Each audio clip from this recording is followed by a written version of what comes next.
Hello, তো তোমাদের ওই রেসলিংয়ের আমি একটু ভ্যারাইটি আনতে চেষ্টা করব, ঠিক আছে? রেসলিংয়ের কখনো কখনো টপিকস বলে দেবো, ঠিক আছে? মেবি আমি যদি একটু ভালো করে নিজেকে প্রেজেন্ট করতে পারি আমি করব। দাড়ি টাড়ি সব কামিয়েই আসছি ভাই। I am trying my best please.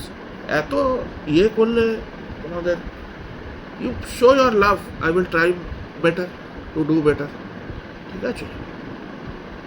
এমনি করে বাজে বাজে কমেন্ট লিখলে লোক কি মোটিভেশন পাবে কোথা থেকে?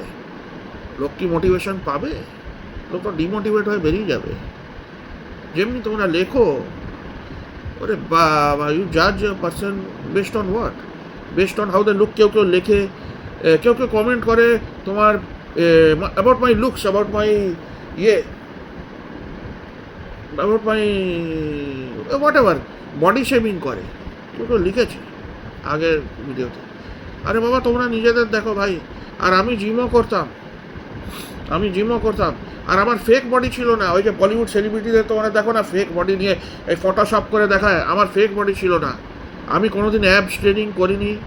আমি এমনি বলে দিচ্ছি, I never train by abs, okay? কিন্তু আমার অন্য বডি পার্ট যথেষ্ট বড় এমনি বলিউড সেলিব্রিটিদের হচ্ছে অনেক ভালো ছিল, ঠিক আছে? ফেক কিছু ছিল না। আর স্ট্রেচ মার্ক যেগুলো আছে না, ওগুলো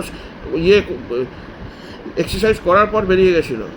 আর আমি কোনো এই স্টেরয়েড আর এই সব কিছু নিতাম না, ঠিক আছে? প্রোটিন খেতাম, হ্যাঁ, প্রোটিন খেতাম, ব্যাস। আর কোনো ইমিউনিটি ক্যাপসুল আর এইসবই খেতাম, ঠিক আছে? আর ইলেকট্রোলাইট, ব্যাস ওইটুকুনি। আর তোমার যা নর্মাল খাবার আর এইসব, ঠিক আছে? অত যে ইনভেস্ট করতাম, কোথায় বডি চলে যেত। বাই।